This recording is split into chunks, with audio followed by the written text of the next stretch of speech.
right, welcome in everyone to the EPA AgSTAR webinar on innovative business models for anaerobic digestion projects. My name is Nick Elger. I'm the EPA AgSTAR program manager, and this is part 2 of our innovative business model webinar series.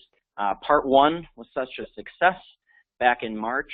We had a lot of comments and asks from participants to do a second part, so we're continuing the webinar series with a great group of speakers talking about some really great projects from across the country. So really excited to have you all join us today. Looks like we have a wide range of participants from all across the country, from private industry, professors and students from universities, and state and federal government agencies. So welcome on the line, and we're really excited to have you today. And just want to start out by thanking you all for joining and let you know that AgSTAR is really proud to partner with so many of you on the call today to support the anaerobic digester industry. Here at AgSTAR, we've worked really hard over the past 20 years to be a source of information and a resource to educate and inspire the country and the world on the anaerobic digestion benefits to the environment, economic and social aspects. And we look forward to continuing to working with you all in the future. So before we get started, just want to go through some tips on getting through the webinar. We've muted all of your speakers, so you don't need to worry about any crying babies or dogs barking in the background. We got you covered there. All your lines are muted. But we do encourage you to ask questions throughout the webinar and type them into the question box. We have staff on hand that are compiling all the questions, and we're going to have a good question and answer session at the end. So please do not save your questions for the end. Ask them throughout. And if you're having any technical difficulties, please give our friend Jay Gaio a call at the number there. He's running the IT portion of the webinar, and the webinar will be available shortly after we wrap things up on the EPA AgSTAR website. So we've got a really great group of speakers today. Just to give you a rundown of our presenters, we're going to open things up with Fred Peacock from the U.S. Department of Agricultural Rural Development Group, and he's going to be talking about grants and loans that are available through USDA. Next, I'm going to be giving a brief overview of the on-farm AD industry in the U.S. And then getting to the meat and potatoes of our webinar today, we're going to start things off with Chris Noble from Noblehurst Farms and Steve McGlynn of Envatech Biogas to talk about the Noblehurst project up in Linwood, New York, and the successful business arrangements that they've forged with food waste producers there to make their project a success. And then Doug Van Ornum from DVO is going to be talking about the Green Cow Power project in Goshen, Indiana, and their hub and spoke model for their digestion project there, where multiple farms bring digestate to a centralized digester. So just to give you a quick overview of the AgSTAR program for those of you that are new to the program, we're a collaborative voluntary program of EPA and originally founded with USDA, and we promote the use of anaerobic digestion on farms and the economic and the environmental benefits that those systems provide. We have really strong ties to industry, and we partner with state government agencies, federal government agencies, nonprofits, and universities to advance the anaerobic digester industry and to help folks out across the country learn about project successes and how to build digesters themselves. Some quick news across the country on digesters. Our partner in California, the California Department of Food and Ag, recently announced a large swath of money, $36 million in funding for dairy digesters in California, aiming to reduce greenhouse gas emissions. And they're putting up to $3 million per project. So if you have any project partners or anyone in your network that works in California or is interested in this project, I encourage you to access that website there and share that news. And also our partner up in Wisconsin, University of Wisconsin Oshkosh, is hosting a 3-day digester operator training course. It's going to be a hands-on and in the classroom training on how to operate, maintain digesters. We'll be in the field, be able to tinker around on digester systems and learn the ins and outs of how digesters operate and learn about some of the safety aspects as well. So I encourage you to access that link there to sign up and learn more about that project. So our first speaker is going to be Fred Peacock from USDA Rural Development. USDA is a founding partner of AgSTAR, and we work really closely with them to help advance the anaerobic digester industry. So we're really excited to have Fred give some more information on what funding is available for digesters from USDA. So Fred, take it away. Thank you very much, Nick, and good afternoon, good morning to the group that's participating. I can't emphasize enough how the AgSTAR partnership has been an important element in building digesters and farm and dairy food waste projects, development of the biogas and the bioeconomy. We're really working at USDA to move the industry forward. Here's a puzzling slide, but it does tell you a story. Oops, can I go back?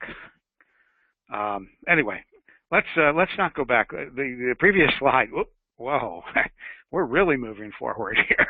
But if you press the back button, you should be able to go back. Oh, okay. Here we go.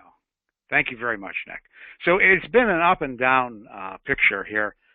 We have a slide that Edward Tufte wouldn't like, and it's kind of got a steady increase in the blue line, which is years from 2003 to 2015. And the red line shows the number of digesters, which, it really isn't much. We started in the 20s back, and you see it troughed down, and then it peaked up, and then there have been some ups and downs, really, in the industry. We thought perhaps it was related to effort and funding, and that's probably true. So we have recently worked with EPA to put more money in to the process.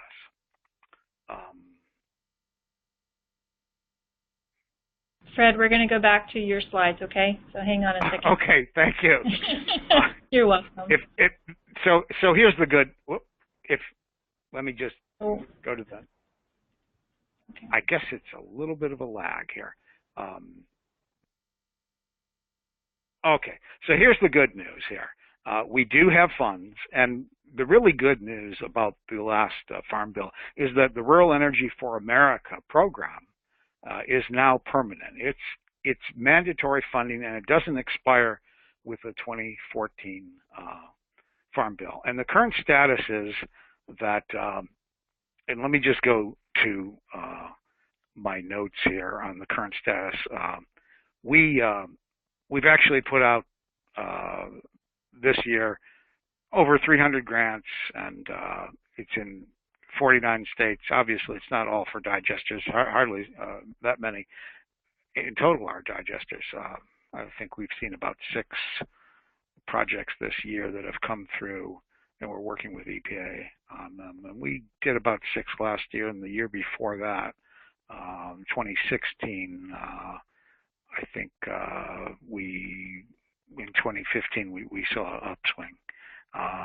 But there's about 4 million that we've allocated so far, and in guaranteed loans, that's been a huge portion in the last couple of years. We've seen about 23 loans that have been allocated, and we'll probably do a couple $100 million in guaranteed loans, and they certainly could be done for digesters. So one of the features about the guaranteed loans is it mitigates risk for banks. It offers a guarantee to a bank. They can resell it on the secondary market. The USDA has scrutinized that, and the fees are a one-time guaranteed fee of 1%, and there's a renewal fee on the unpaid balance. So this serves as a money multiplier, and it's a great way for lenders to get involved in programs and produce more virtuous capital in the cycle. And so we also can work with NRCS, and that means that if NRCS is doing a manure management plan, which could actually be a digester, there's a possibility of getting funding for that, and then the Rural Energy for America program can come in and do the piece, which could be a loan and grant. So let me go to the next slide here.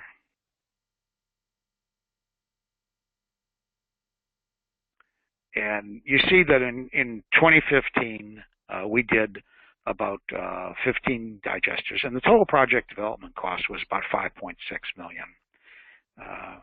We did a lot in California, and that's really the bulk of it, but they could be done anywhere, obviously. That's the last year that I have data for.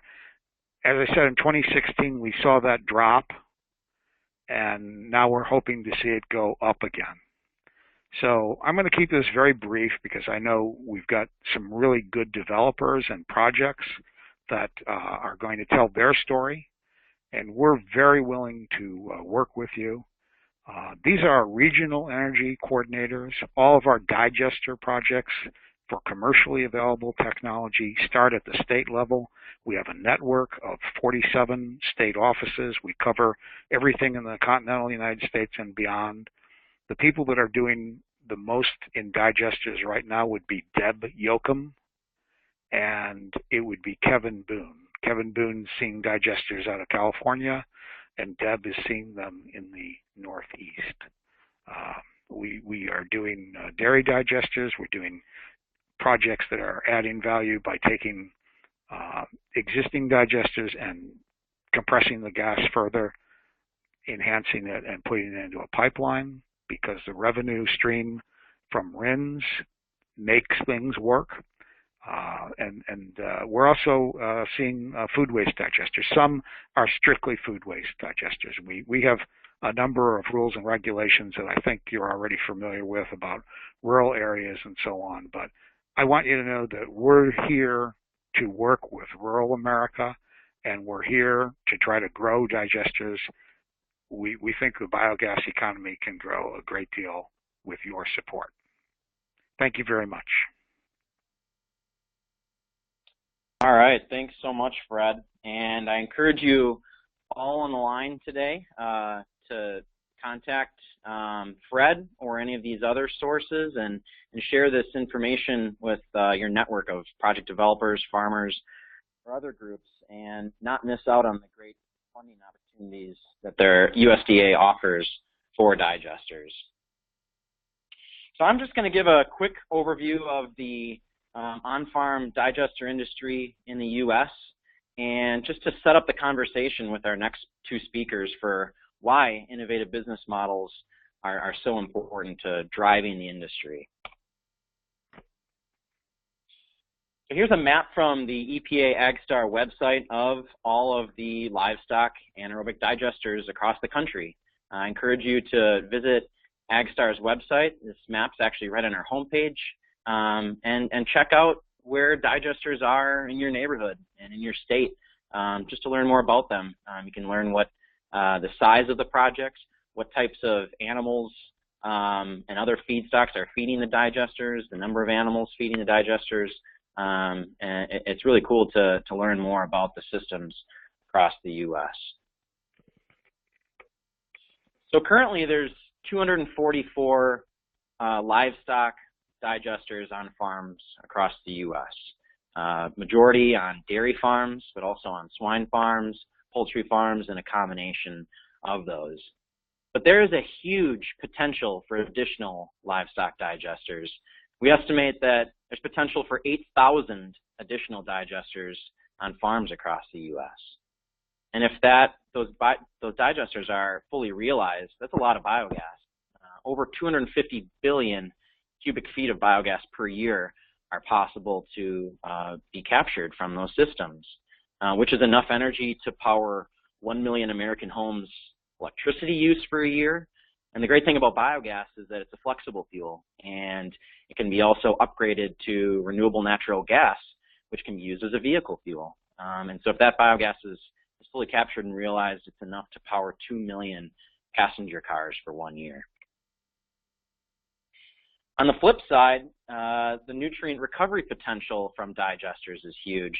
So just looking at the dairy section in the U.S., so of those 8,000 digesters that are possible, about 2,500 we estimate are possible on dairy farms. And if those nutrients are captured and sold to the open market, there is a massive potential market value for those nutrients, from the nitrogen and the phosphorus. Close to $800 million a year is potential there.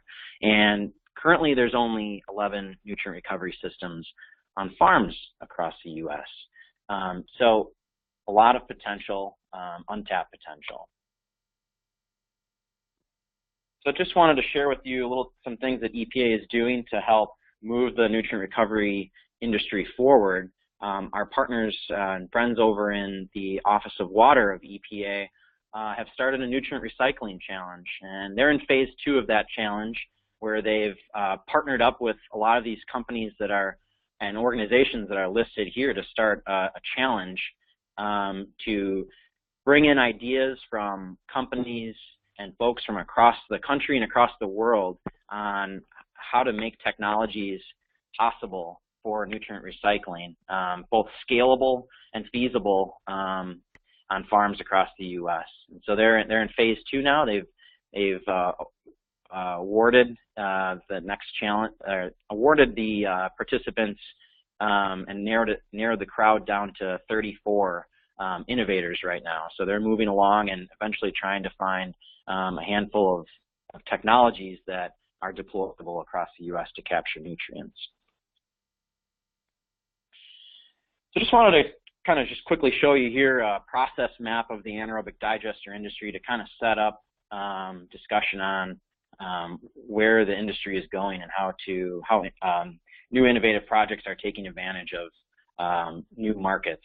So traditionally in the past, farms have focused pretty much primarily on electricity generation for generating revenue for digester projects in the long term.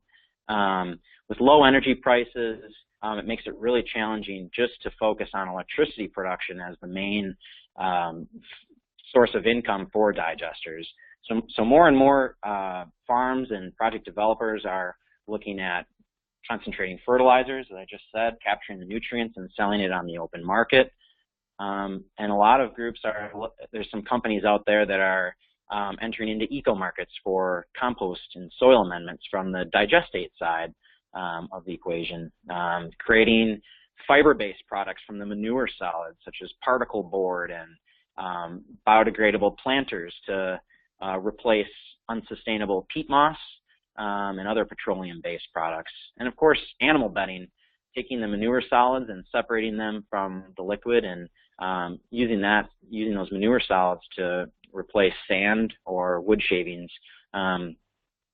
Really just looking at ways to diversify revenue for the farm to supplement just traditional energy production, electricity production. And there's also a huge potential for biomethane, hooking up to the natural gas pipeline or using the biogas directly as vehicle fuel on your farm. There's projects across the country that are already investing in this. A new project in North Carolina, a large swine facility, is partnered up with Duke University and Duke Energy to hook up to the natural gas pipeline, and they're generating renewable credits from that biogas fuel, and also entering into the California market for low carbon fuel standard credits. So there's a lot of potential looking at vehicle fuel and pipeline quality natural gas.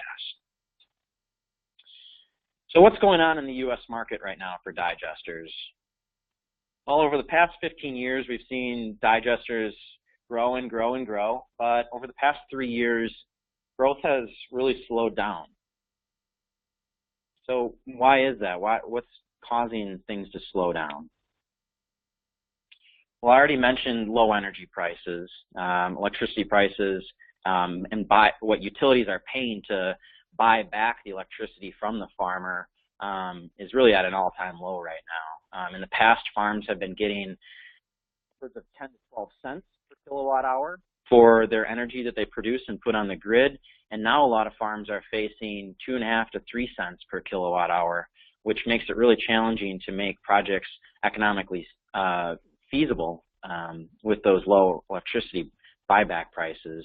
I've heard that farms, some digesters usually run operating costs just alone are between 7 to 10 cents. And so having energy prices so low makes it really challenging and makes the opportunity to diversify revenue and look at those other opportunities so important. Low milk prices have also had an impact on farmers' abilities to get loans through banks. The fluctuating prices makes it challenging for farmers to access those loans to build their projects. And interconnection hurdles is always an issue, not only on the cost of connecting to the grid to get the electricity or biogas on there, but working with the utility through the ambiguous process of permitting and going through the steps is really a challenge, both financially and time. Sometimes it can take upwards of a year to work through the process to negotiate interconnection agreements with the utility. And no utility is the same. Each utility has a lot of times their own rules and how they handle things, so it can be a real challenge.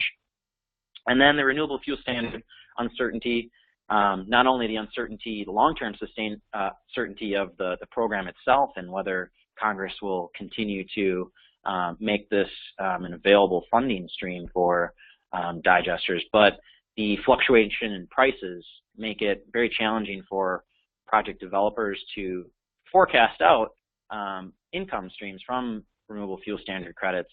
So those are all some challenges. So what can we do? Well, we've got to think outside the box. And yes, Mr. Business Cat, beyond just the litter box. So that kind of brings me to finding the right business model for projects. And I'm not going to go through all of these, but there's just a lot of different things that need to be looked at to find the right business model for your farm. So sharing the project risk and rewards. The farmer-owned, operated, and developed project is becoming increasingly challenging.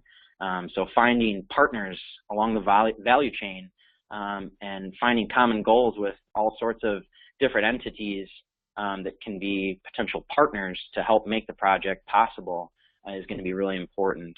And you'll hear some more of that from our next couple speakers on the partnerships that they've formed to make projects viable. Drawing on the strengths of the project, marketing the sustainability aspects of the system and how these digesters help bring sustainability to the food that they produce, the farms produce. And then looking at our last webinar, we had a presentation from Vanguard Renewables talk about third-party owned and operated systems. And so looking at those is definitely something that should be considered.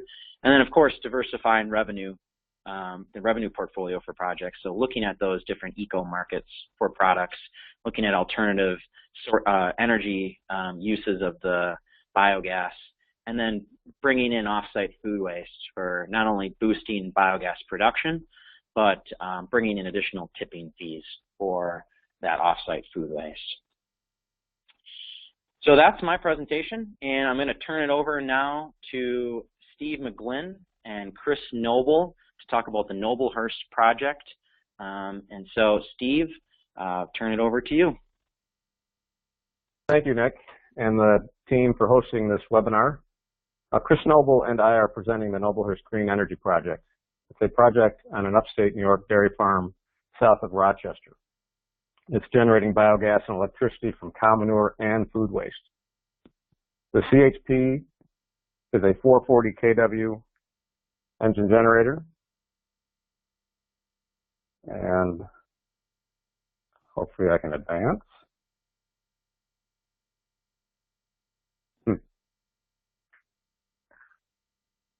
Michelle, it's not advancing. Steve, we can advance. Yes, we can advance that for you, and then we'll give you back control, okay? Thank you. This picture shows us the above ground complete mix digester in the center. To your left is the food waste processing facility and our CHP housing facility. To your right is the Craig Station Creamery, which is a joint venture of 8 family-run dairy farms and Dairy Farmers of America. It's a milk processing facility. Next slide, please.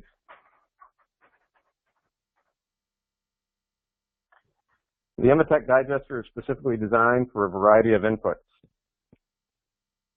On this site, we are utilizing cow manure and food waste. The ratio is approximately 60% cow manure and 40% food waste. Next slide, please. This picture to your left is the bulk food waste pad and conveyor. To the right top is the depackager, which crushes the packaged liquid food waste to separate the liquid food waste from the packaging. Next slide, please. This picture shows us the food waste processing and mixing system, all controlled by our PLC and programmed for optimum gas output.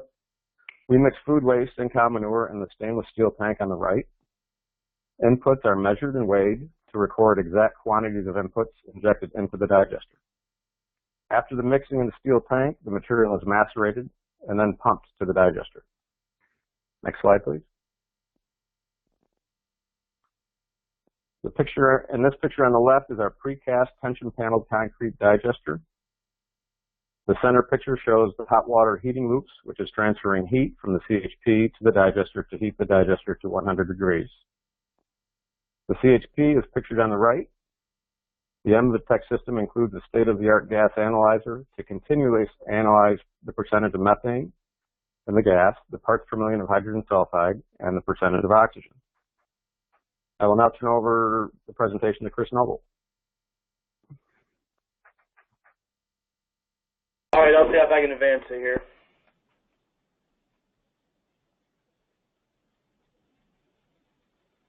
You have control, Steve. Chris. Okay, great, thank you.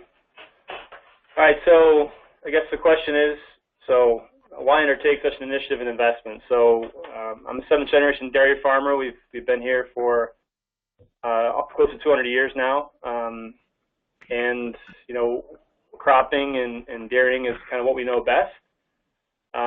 But yeah, why do we want to take this type of investment initiative on? So there's a couple drivers here. So one is business diversification. We're trying to, I think, as a farm, diversify our revenue sources a bit.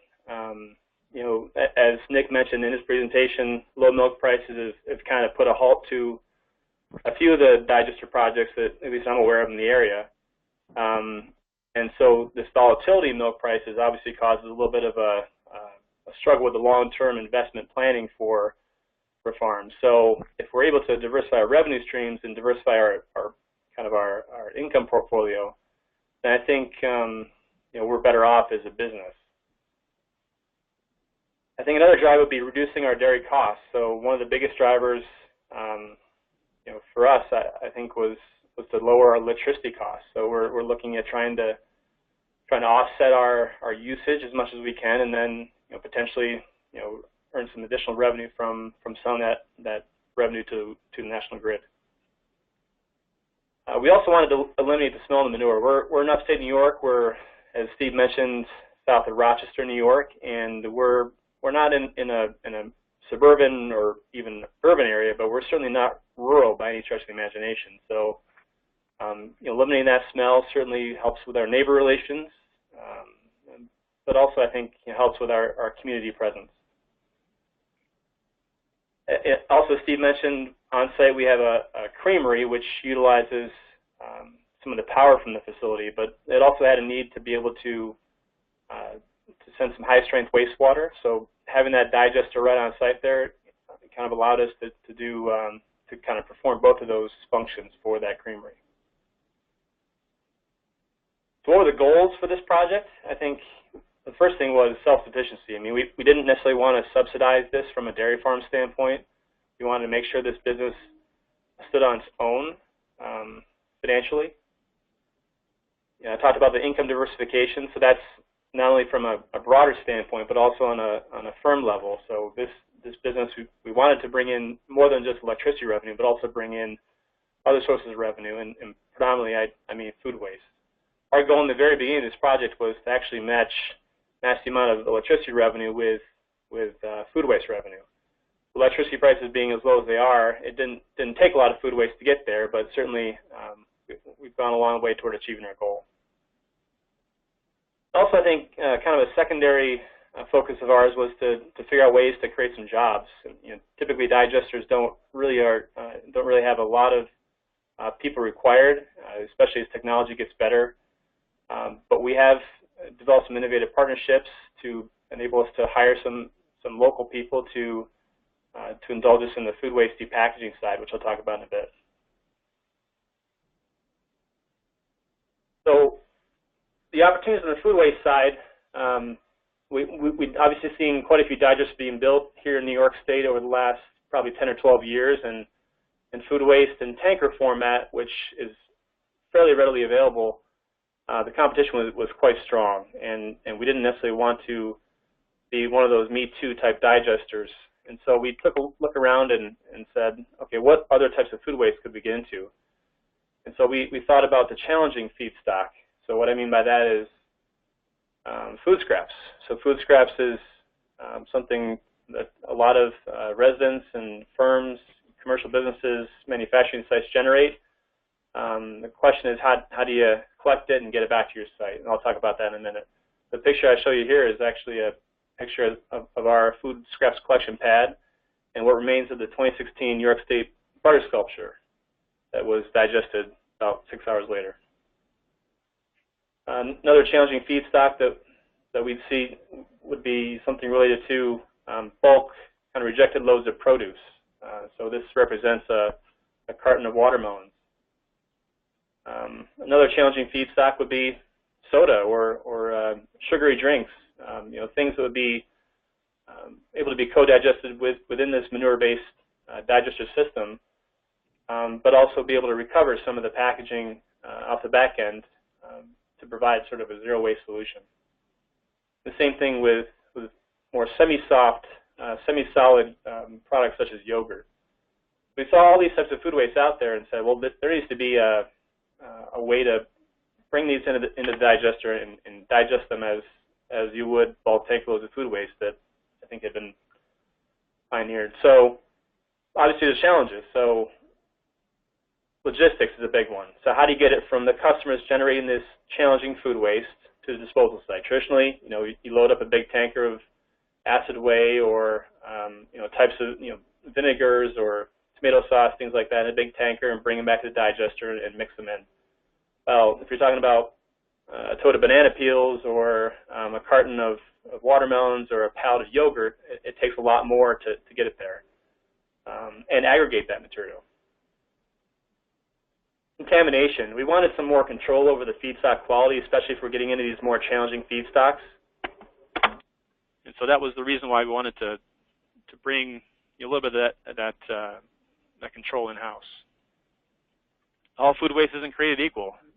I like to say food waste isn't food waste. You know, you can think about banana peels all day long, but in reality, it could be 12 tractor-trailer loads of expired cheese. So you have to figure out a way to be able to handle this type of food waste.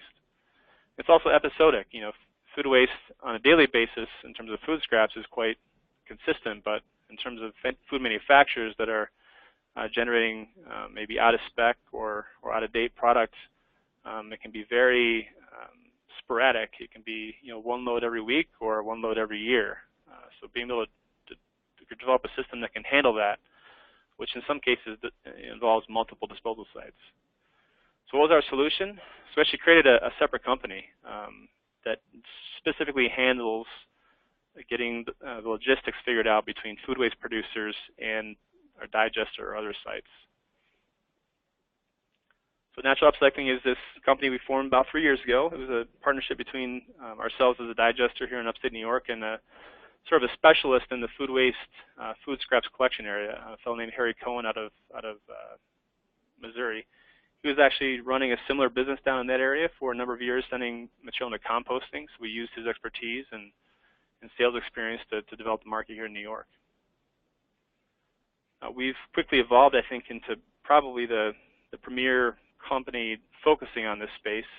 I'm not trying to overstate what we're doing. It's not a large business as it is today, but I think it really required a specialist to get in there and figure out what are the issues, what are the challenges, because food waste is unique in terms of its constituency. So the two areas we focus on are source-separated organics collection, which is picking up food scraps from producers. So be it grocery stores, again, cafeterias, universities, schools, you name it, people and firms that generate food waste. And currently we're collecting in Rochester, Buffalo, Syracuse.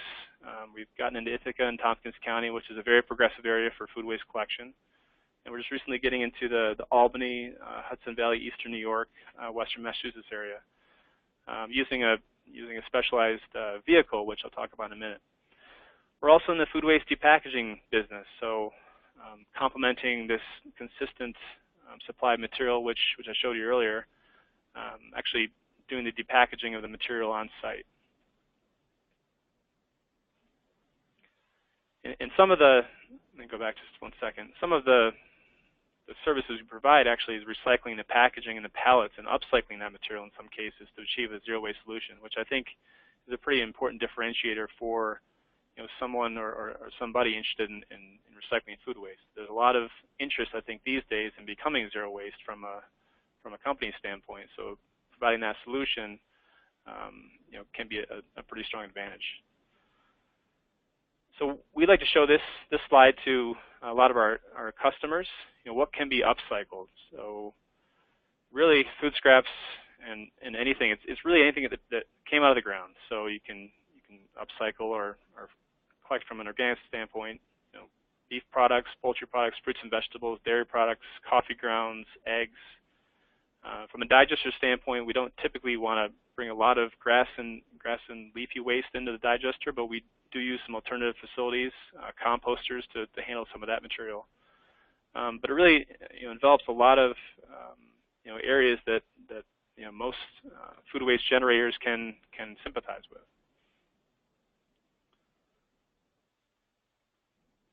Our pickup service revolves around using 64 and 32-gallon totes. We place those totes at participating businesses. We have a special color. They're orange. Once those bins are loaded, we can wheel them to a back dock. And we have a collection truck. Actually, we have 5 of them now that is represented on the second picture, that goes around and picks up these organics bins and fills up the truck up to 5 days a week. And we also power wash those bins after we dump them in the truck, so we can maintain that level of cleanliness. I think one of the big challenges with organics is that is the ick factor. I mean, people want to make sure that if they're doing the right thing with the organics, they want to make sure they're in a clean environment. So having that power washing system using Dawn soap and getting that bin nice and clean is a pretty important part of our service. It provides that sterile work environment. So getting into the packaged food waste side, we try to design that for food retailers and manufacturers. So some of the pictures you can see below represent, again, some of the material that we'd handle. So they can be bagged salads and bagged vegetables and things of that nature. It could also be boxes of yogurt or really anything under the sun. So we try to be pretty nimble in being able to react to the different types of food waste out there and tailor our business to those types of opportunities.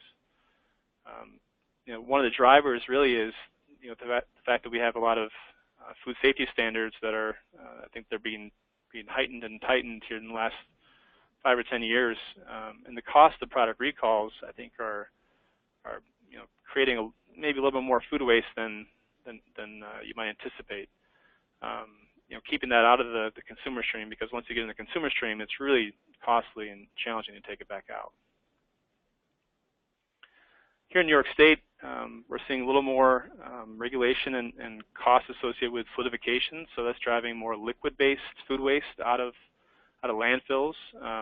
or into alternative destinations because of the cost associated with that. So that's certainly one thing that's driving more material our direction. And again, that heterogeneous, that changeable product mix and the episodic nature of food waste can be pretty challenging, and our approach needs to be pretty flexible to be able to address that. So what we do well, I think, we try to align ourselves with companies that are leaders in sustainability. I mean, this is a very, I guess, burgeoning space, and you can see some of the customers that we have on the right-hand side of the screen there. Those types of companies are very active in trying to promote more sustainability within their companies. On the digester side, we're reducing methane gas emissions and creating renewable energy. I think that's a great story, and I think companies, consumers, a lot of constituencies can really grab a hold of that. I think we try to communicate with our partners and customers because it is a pretty finicky product to handle, and because of that ick factor with organics, we want to try to communicate issues and concerns and really the contamination piece of it with our customers as quickly as we can. We'd like to share the message of keeping food waste out of landfills. I think that's a trend that you'll probably look back in a few years, maybe 15 or 20, and say, well, today food waste is where plastics recycling was 30 years ago. I think that's a direction that the nation's heading in. Europe is way ahead of us in this area, and I think, not that we always follow Europe as a country, but I think it's something that we certainly are moving toward. And I think it really is the right thing to do. Keeping methane emissions contained and be able to use those for beneficial purposes is the right thing to do.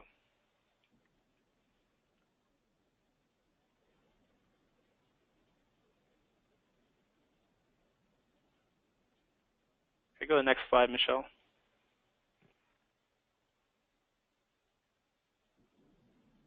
There we go. Okay, so looking ahead, the New York State Department of Environmental Conservation has drafted some regulations. Has not been approved by the legislature yet, but they would like to keep food waste from large-scale generators out of landfills by 2021. So I think that type of initiative will certainly have some ramifications on what we do. FSMA implementation will probably push more food waste out of the animal feed sector. We're hearing some of that dialogue from our customers.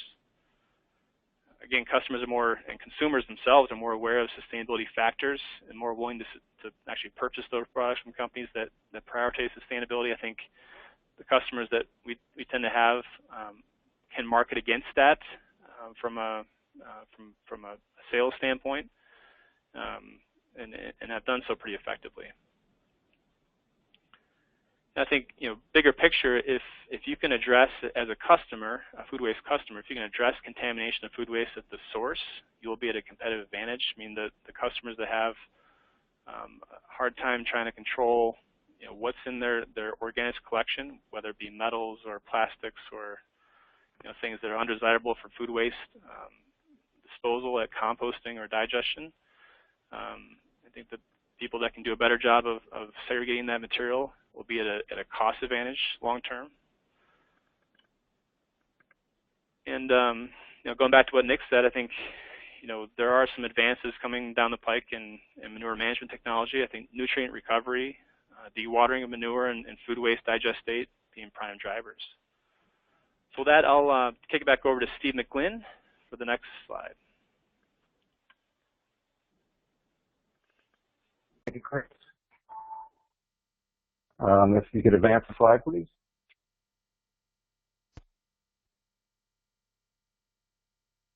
One more, please. Just this month, Governor Cuomo released his methane reduction plan. Advance, please. The state has been a valued partner in providing incentives for digesters for the production of renewable energy. Advance, please. Now the state has realized the value of methane destruction through the utilization of digesters. Advance, please. Advance, and you can continue advancing. The governor has directed his agencies to create a plan for reducing methane emissions in New York. We look forward to this plan and the potential impact it will have on digester development in New York. Advance, please. This past year, 2 additional digesters were built in New York to bring the New York total to 23 dairy-based digesters. The 2 digesters in this slide are Envitech digesters, one on Lamb Lakeshore Dairy Farm near Niagara Falls, and the other to the right is on Adirondack Dairy Farm near Lake Placid. We couldn't have gotten much further apart in New York. As the technology providers have evolved, we have seen greater confidence in the digester deployment. The European complete mixed digester with H2S reduction within the digester has provided significant performance improvements. Chris's Noblehurst digester has been in operation for 20 months and is generating 98% of total potential kilowatt hours. Those of you in the business, we call it 98% capacity factor. Our other Envitech digester in Geneva, New York is on Lawnhurst Dairy Farm, also a food waste manure digester. They've been in operation for 44 months and is generating 94% of total potential kilowatt hours. And I must say, a primary reason those 2 farms are running so well is they're very well-run farms. The operators know how to run those farms, and they know how to operate their digester. The average of all digesters in New York, in terms of capacity factor, is roughly 76%. So we're inching that up year over year. So with that, I will end and turn the presentation over. Thank you. Thanks, Steve. Thanks, Chris. That was a really great presentation. The Envitech biogas system, that operating capacity is really high and very impressive. And it's really exciting to see, Chris, the relationships that you've built with, Wegmans and grocery stores and Chipotle and other restaurants and food waste producers to really make your farm, Noblehurst, a success and your business that you've sprouted off of that. So wonderful to hear, and thanks for sharing. So our next speaker is going to be Doug Van Ornum from DVO Inc., and he's going to talk about the Green Cow Power project in Goshen, Indiana, the successes they've had there, and the interesting hub and spoke model where multiple farms are bringing in manure to a singular digester. So the floor is yours, Doug. Thank you, Nick. I really appreciate it. Appreciate the opportunity. Good afternoon. Good morning to a few of you. It's always tough to follow up such an esteemed company. We obviously have a diverse audience, and I hope that there's something here for everyone. See if I can advance my own slides.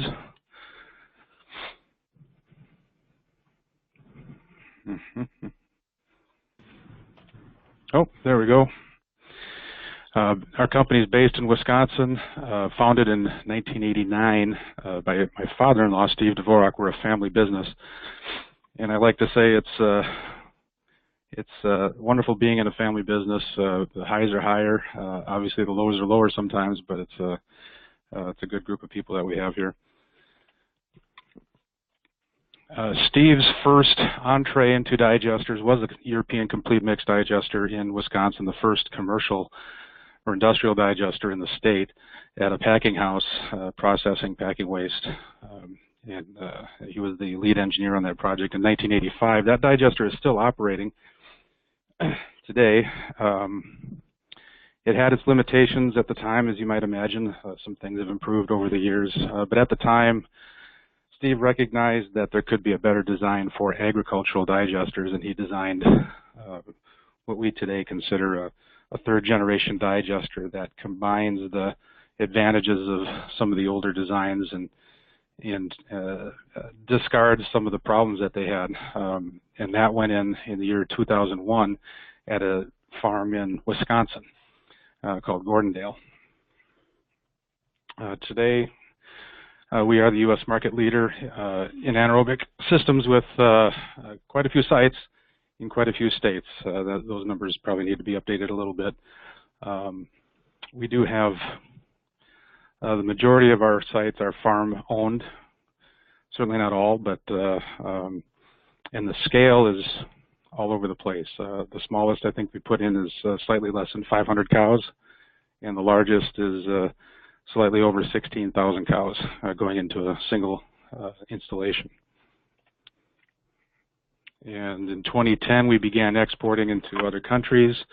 We've got projects undergoing and quite a few more, which has been exciting for us. And today in the United States, we have over 80 megawatts of combined generation capacity. That being said, it's obviously, and as Nick and others have pointed out, it's a nascent market with a ton of opportunity.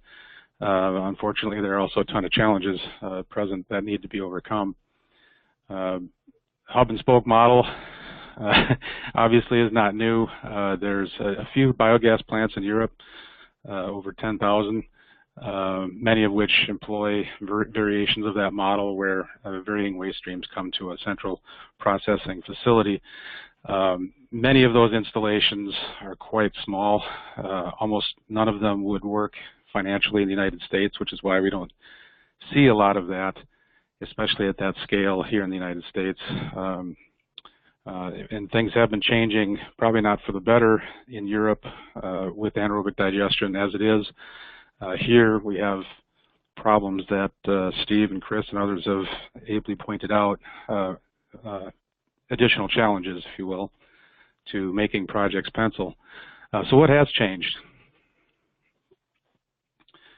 As we discussed, the tariffs are no longer there. That's a big one. Energy cropping really never made sense in the United States. We do have larger waste streams that need to be processed than in Europe, but also we need to put in larger facilities just to get the economies of scale in many cases. Not in all cases. You cannot paint the United States with one big broad brush. I think, as Chris pointed out, there's a desire to divert organics from landfills. That's a more recent development. I like his characterization that we are now with organics where we were with plastics 10 years ago. I think that's accurate. And states' DNRs are not favorable, or not as favorable as they used to be, to putting high-strength organics on farmland either. Options for those organics, I guess, are limited, are therefore limited. What can we do? We have to get creative, and both in terms of how we put a business model together, technology systems that we employ, partnerships that we forge. We have to work a lot harder to make an installation make sense. So I'll start with kind of a broad stroke, some of the things that we've had to do and that have created opportunities for our customers. I should point out DVO does not own the majority of our sites. Nearly 100% of them are privately owned. So whatever we do are really in service of our customer base. So what does that mean? One of the big issues with digestates is what to do with it after it's processed. We very much like the farmer developer partnership model because it gives us a lot of flexibility with what to do with the liquid after digestion. That being said, there are many times in many cases where advanced treatment is necessary and or desired. And now we have the ability to monetize wastewater treatment, digestate treatment, if you will. You can see there at the bottom, we can remove 80 to 90% of phosphorus and 70% of the nitrogen from the digested liquid. Basically no cost, in some cases making a tidy profit. We have a customer I can't name, but they're earning just about $1 million a year treating their digestate. So that's, I think, something new that the industry would be interested to know about. But that's something that also helps the bottom line considerably. It also allows us, this level of treatment and low cost allows us to recycle liquid. So if we can, if we have a dry, well, I'll get to that in a second. I got ahead of myself a little bit.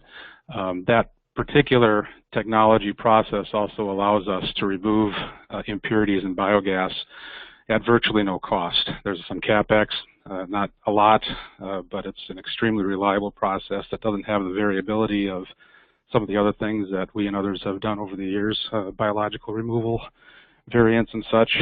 Here we can remove just about everything for next to nothing. Again, more of a bottom line help. Dry waste processing. This is a picture of one of our larger industrial processing centers. That those peaks in the back, that's not snow, that's starch residue from starch manufacturing. That's not manure, and the brown stuff, that's pharmaceutical waste and the vegetable food waste in between them. So that's, I guess, a snapshot in time. It's processing facilities like these have recipes that change seasonally, annually, so there's some flexibility in what they can take, but they perform very well. And in many cases, the mixtures of different materials sort of supercharge the digestion process, and we get a lot more out of it than we otherwise would trying to digest them separately. And the point I was trying to make earlier, if we do have a treated digestate, we have also the opportunity to recycle that to wet and dry waste. So in this scenario, we might have an aggregate mixture going to the digester of, it could be as high as 30% or 40% in this case. And that would be too thick for us to mix in a wet system. And we like wet systems because bacteria don't swim, and wet systems bring the food to the bacteria and the bacteria to the food. So we have a high efficiency in a wet system. But what do you do when you have dry materials? Well, we can wet them and then recycle the digestate. Very easily done now.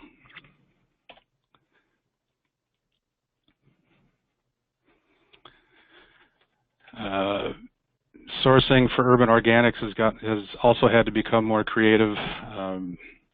Chris touched on a lot of these. Some are surprises. Military bases, our military is actually getting a little more environmentally sensitive, if you can believe it. Certainly isn't a sweeping trend, but certainly they want to know what to do with their waste from military bases and compounds, and this is not a bad option for them. There are many different industrial organic sources. Some are some are surprises. We received an inquiry from someone who has millions of tons of shrimp heads a year that they need to deal with. They can no longer dump it in the ocean. Well, we can grind that up into a meal and process it, and you know, it's kind of a win-win scenario. Organics from MSW, diverted organics, has its opportunities, also its challenges. I completely agree with Chris in that it's best if the inorganics can be removed at the source, or contaminants can be removed at the source. That's not always possible, but it makes the project operate a lot more smoothly if we can have an assurance that that's the case. By the way, this is a larger facility than the one I'm going to talk about 6.3 megawatts of capacity. They run typically one of those engines fallow, so they run 5 megawatts continuously at that site. New markets for biogas. CNG is mentioned. It's happening. It's been happening for a little while. I think it's still a growing arena. This is a larger facility. It processes dairy waste from 15,000 cows in Indiana.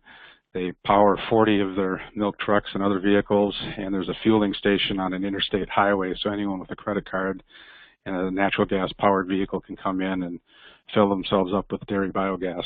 It's very successful. The reason they went with CNG is because on that side of the highway that they're on, their particular utility was not able to find a market or create a market for the electricity that they would otherwise produce. So for several years, that farm flared all their biogas, which is a crying shame, but you know, they really needed the benefits of the digester.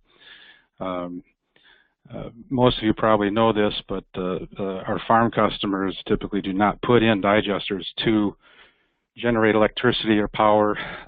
That's a nice benefit. for some, but they really like the other benefits from the digester, how it impacts their farming operation and the power generated pays for the system. There is no shortage of farmers that want to put in digesters, and even the developers that want to put them in. The main challenge is monetizing sufficiently these installations so that they can make sense, make financial sense.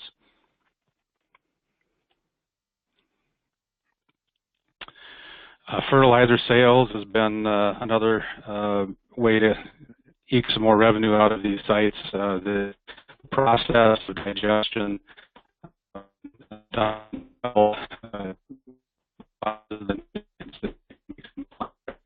Hey, Doug, this is Kathy. Your sound just cut out. Can you hear me now? That's better. Yes, just can you? Short. Yeah, you're still cutting in and out. Whatever you were doing before was perfect.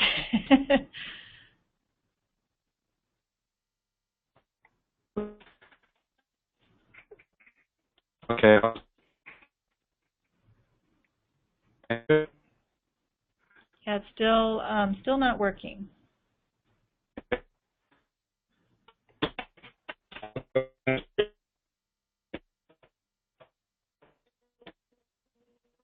Hands free. No? Doug, Doug, are you on speakerphone by any chance? I just tried the speakerphone, and apparently that wasn't any better. So what I think right now I can either call back or I'm perfect now. You're perfect now. We got you back. Yep. Thank you. Okay. Fantastic. Okay.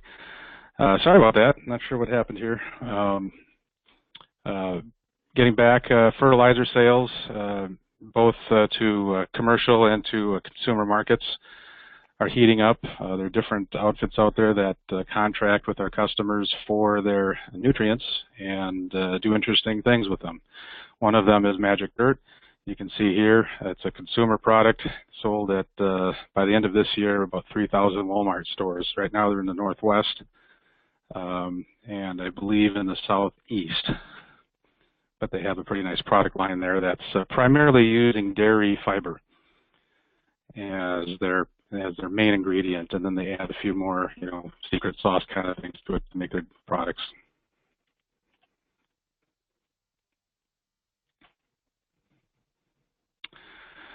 And speaking of these sites, one other thing to consider is site optics. In populated areas, we try to pay attention to appearance too. We don't need to.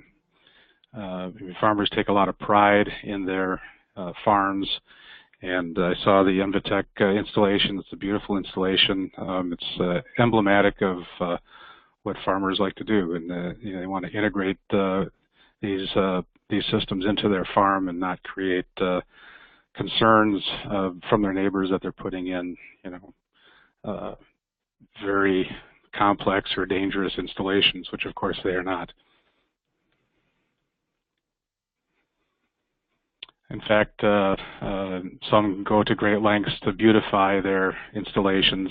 Some certainly do not, but we enjoy the range that we see. Very many love to give tours, local tours, educational tours. It gets to the point where some have set up presentation areas, theaters, kitchens, hosting areas to give tours. I wanted to jump back on the hub and spoke here. This is one of our newest facilities outside of the United States in South Korea, not North Korea.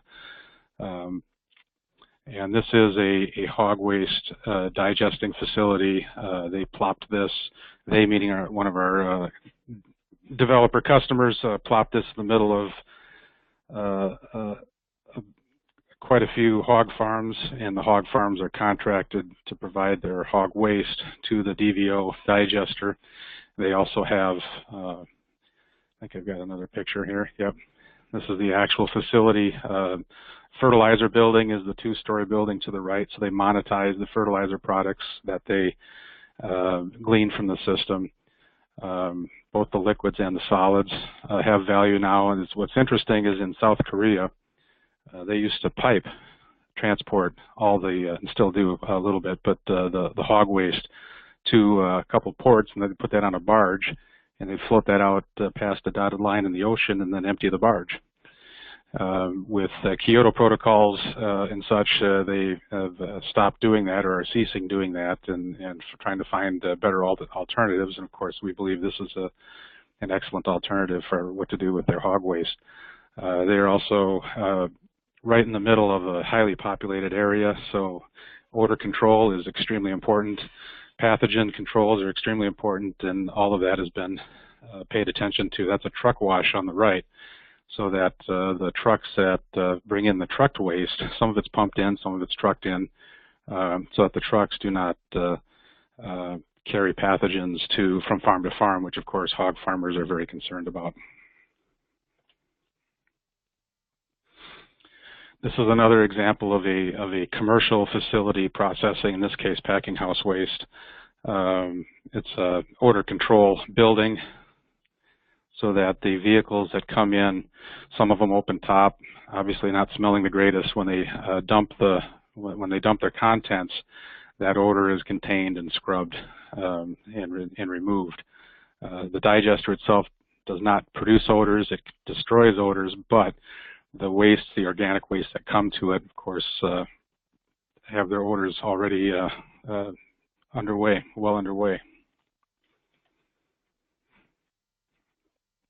Now, green cow power, like I said, there's no shortage of farmers that would like a digester, but how to make it make sense in areas particularly where we cannot receive adequate funding for or recompense for the biogas. This is a partnership between a DVO owner who processes, who is also a farmer who processes animal waste and urban organics, with another farmer in Goshen, Indiana. That's Martin Farms, Brent Martin, wonderful guy. And together, they're co-owners of this project.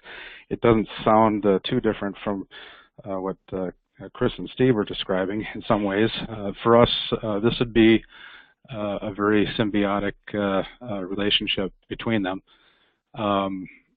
combining dairy waste, urban organics, some of them with partners from our customer's other site. Right here you can see the fiber product also providing bedding for the cattle. And this is really, I want to be clear, we have quite a few farmer owners. It's about 50% of those farmers take in off-site feedstocks to boost their biogas production.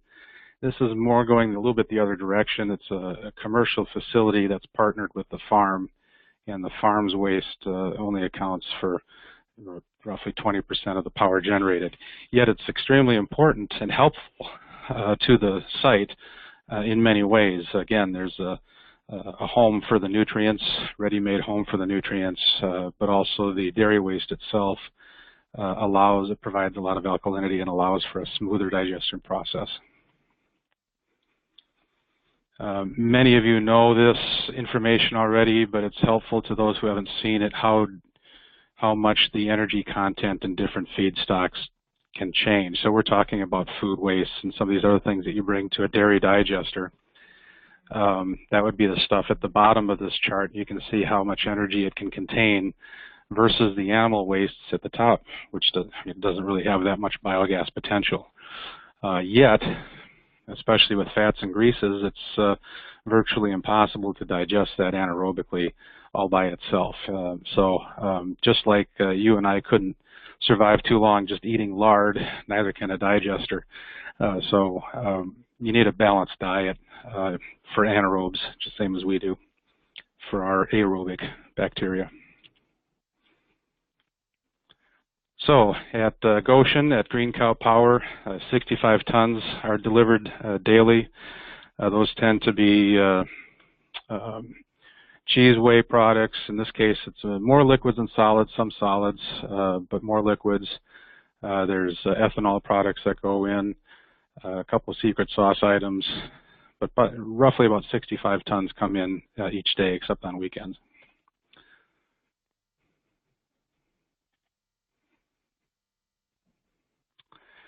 This project got its start in the fall of 2013. Our design's a little bit different. We are primarily below grade pour-in-place system with the concrete cover. And we like the concrete covers because we can walk on it and it makes maintenance easier for us. Lasts forever too. Everything got into full swing in the spring of 2015. And when you're doing a high-strength digester versus a dairy digester that takes in a few organics, there are some tricks that you need to understand just to get things going smoothly. There can be also impurities and waste that come in initially as your partners try to get their try to understand how they're going to provide you with these wastes. So we've had certain instances where we've received waste, or customers received waste for months, and everything's gone smoothly, and all of a sudden the digester starts hiccuping and belching, and what happened? And it turns out that there's a new employee, and they didn't throw a turn at the source facility, and sanitizers went in and with what goes in the digester, and it's, of course we find this out after the fact, and some of that's almost unavoidable, but education is key, so that everyone understands what we're trying to do and everyone's on board with it.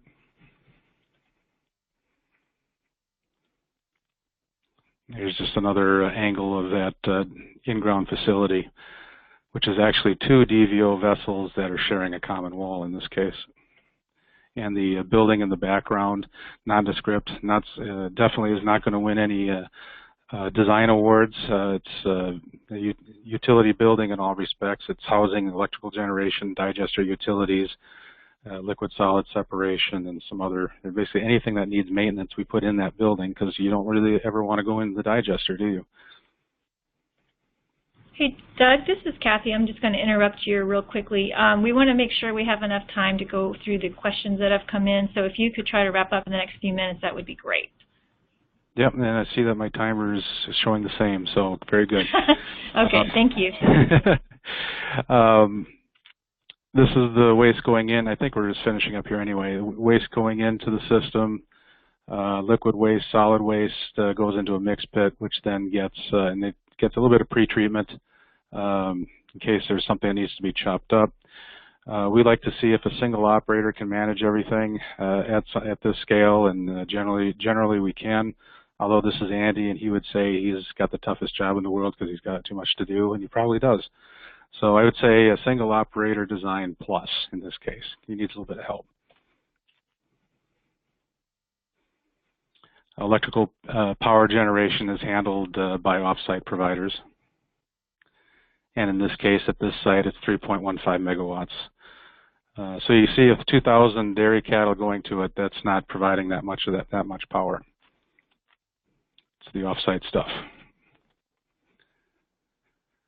We do buffer some inputs, store it and buffer it in over time because it's high strength. We want to make sure that we have even power generation, don't waste any biogas.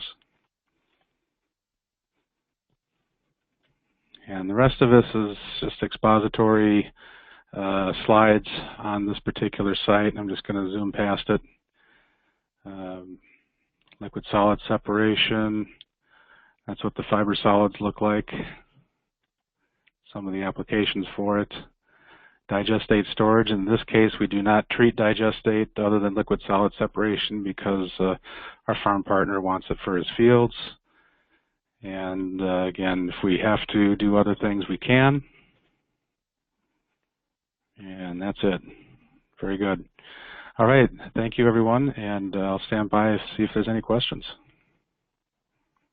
All right. Thanks so much, Doug. That was really great to hear about all the great projects that you have going on, and especially the project in Goshen. It sounds like a really interesting project you have there. So now we're going to open up to to questions from everyone. So if you have questions, please send them in now. We've got a few questions that we've already received. I'm going to start with a question. Doug, I'll start with you. Your Goshen project there in Indiana, how is the manure transported from the farms to the singular digester, and how were those arrangements formed with those different farms to negotiate that agreement to get that manure to that central digester? Right. In this case, in this one case, this is not a multiple farm installation. There are multiple farm sheds. And what's unusual about it is that the farm waste is trucked in as well. So everything is trucked to this site.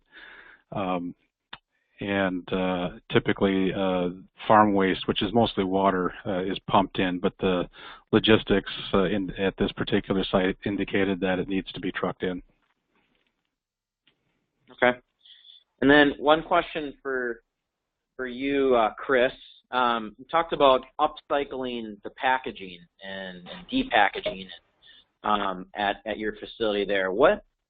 How does that work where you depackage the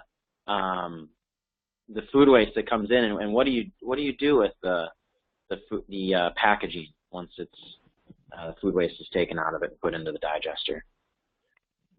So we employ a little bit of a mix of some automation to do the depackaging. We have some machinery that can kind of squeeze the contents out, and then we also have we actually employ some developmentally disabled group home workers to do some of the other work. Really successful program on that front. On the packaging side, it really depends on what the constituency of that product is. I mean, if it's HDPE, PET plastic, we can certainly recycle that. If it tends to be more of a mixed packaging, it can be a little more challenging to recycle. But you know, we receive tin, aluminum, all different types of packaging. So the other piece of it is a lot of this packaging material comes in cardboard.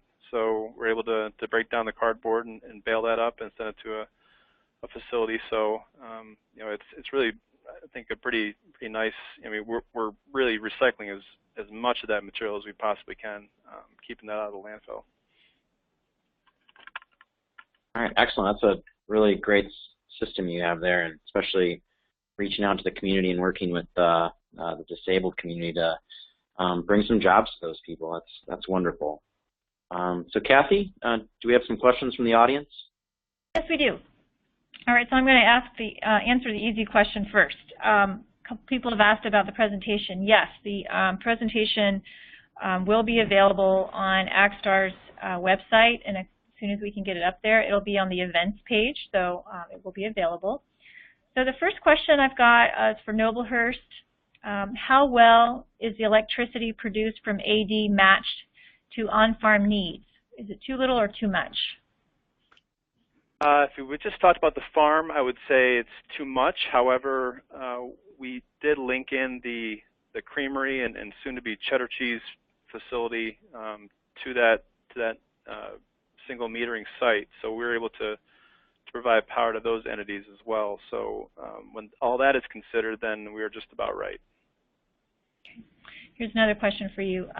Are existing garbage trucks easily configured to work with the pickup of the organic materials, and are the containers sanitized at your site, not at the source?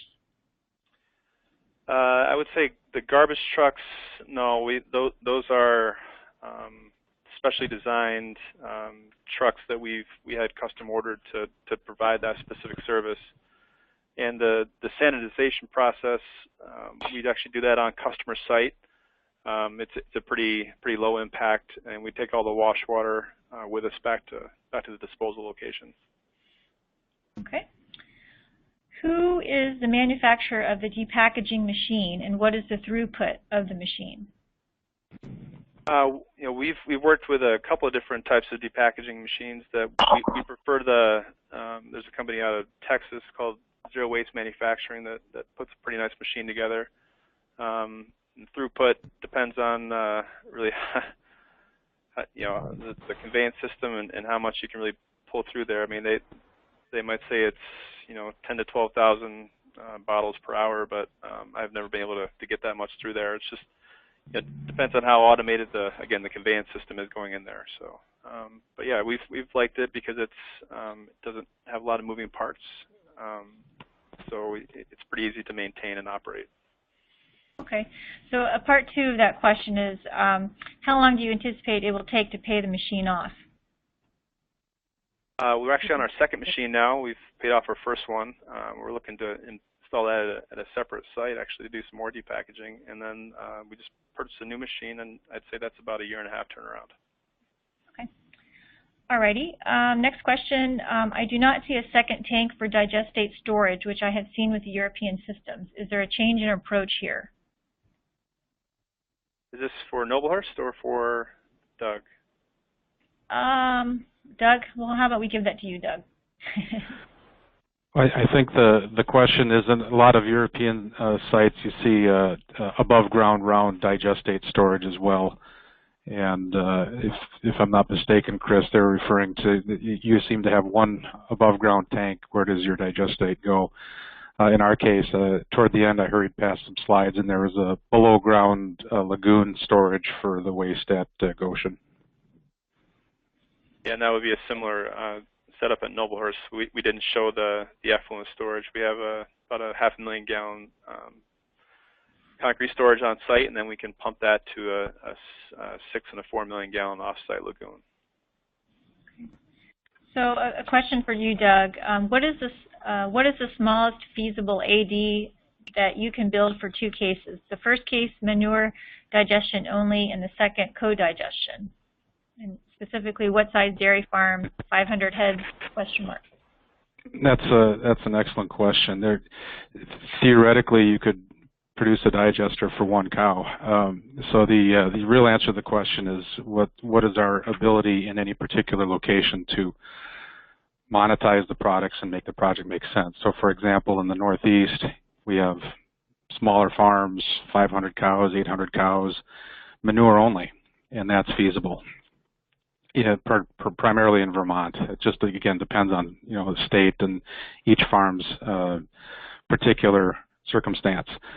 Here in the Midwest and Wisconsin, it's tough right now to put in manure-only digesters, any digesters really. But when it was easier, the functional minimum was really more like 1,000 cows. We weren't getting as much for the biogas produced. And out west, where prices are even lower, that's where we see some of our largest installations because we need the economies of scale anyway for those projects to pencil out. And then the minimum might be several thousand. Manure only, and then cogeneration is a magnifier. So if in an area we would need 3,000 cows, well, maybe now for an on-farm project, farmer-owned project, we could do 1,000 cows with off-site substrates or off-site feedstocks. Okay, thank you. Another question for Chris. Can you describe the maintenance associated with the engine CHP system, and has the cost of this been within expectations? Yeah, so I think one of the benefits of the Envitech system, and Steve maybe can speak to that if he's still on the phone, is they've been able to really engineer a couple of the problem areas that we've seen with biogas quality. One is the hydrogen sulfide content in the gas, and others the moisture content. So the most we've really had to maintain the generator up to this point, we've had it running for just about 2 years now, has been just the monthly oil changes. We've had to do a couple of other maintenance items on the turbo, but really it's been a pretty easy process, and the costs have been within expectations. Now Martin Machinery put our generator in, and so they've been a tremendous service outfit that we rely upon to diagnose any really finicky issues. Yeah, this is Steve. If I could chime in, the hydrogen sulfide removal for the European design, not just Envitech, but Plant ET and Biofirm, is based upon injecting oxygen into the bubble. All the systems on the European digesters are monitored, and gas quality is monitored so that we can control the H2S levels. And as Chris mentioned, a critical component is removing the condensation from the gas. And the Amatec system is a passive system where we run the gas pipe into the ground below frost line to a condensate shaft and remove the moisture from that in that method. I have another question. Yes, okay. Question for Doug. Doug, you mentioned a project, and you couldn't say the name of the project, but you mentioned that the farm was doing nutrient recovery, and they were generating close to $1 million a year from those nutrients. And I wanted to ask you what type of product they're producing and what market they're entering into to generate that revenue. We do this at quite a few sites now. That happens to be a particularly high-performing one because they have a high level of ammonia in their waste stream. So if you have a high level to start with and you remove that ammonia and you turn that into a commercialized product and you have a lot of it, then you have a lot to sell. That is, and it's a fairly large-scale installation. So I don't want to make it seem like a small dairy installation is going to make $1 million a year selling nutrients, but the point I'm making is that it's not only possible, it's being done now in a very robust fashion. In that particular case, it's a stable nitrogen product to replace anhydrous ammonia applications that farmers do today. A lot of the anhydrous that they put on a field goes up in the air and volatilizes, whereas this product, which comes from, essentially it's a renewable nitrogen source, right? Is very stable, and essentially 100% of it is utilized by the crops, or very nearly so. Okay, Nick, we have several more questions. Do you want to keep going until we hit the 3:30, the magic time, or what do you suggest? This is Doug. I have some extra time if that's desired. Okay, thank you. So Nick, do you want me just to keep going? I think Nick is being quiet. Sorry about that. I was on mute there. I'm sorry. What did you say, Nick? I said let's do 2 more, please. 2 more. Okay. So here's a general question. Could you speak briefly to managing combustion hazard risks? Sure. Yep. For our system, we have gas monitoring devices throughout the facility that are tied into our PLC for automatic shutdown and also notification. And this is Doug. For our system, we have a minimum amount of air exchanges that need to occur full-time in the utility building. We manage any enclosed spaces religiously, and in fact have engineered most out. And in our system, we really do not store biogas. We use it as it's produced, so there is not biogas storage unit that could potentially cause issues. Okay, thank you. And our final question, when the biogas is upgraded to be used in trucks, what process is being used to clean up the gas, and to what standards? The standards,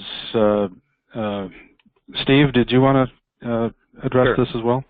Okay, go ahead. Yeah, for CNG, for truck use, we're doing that in Europe.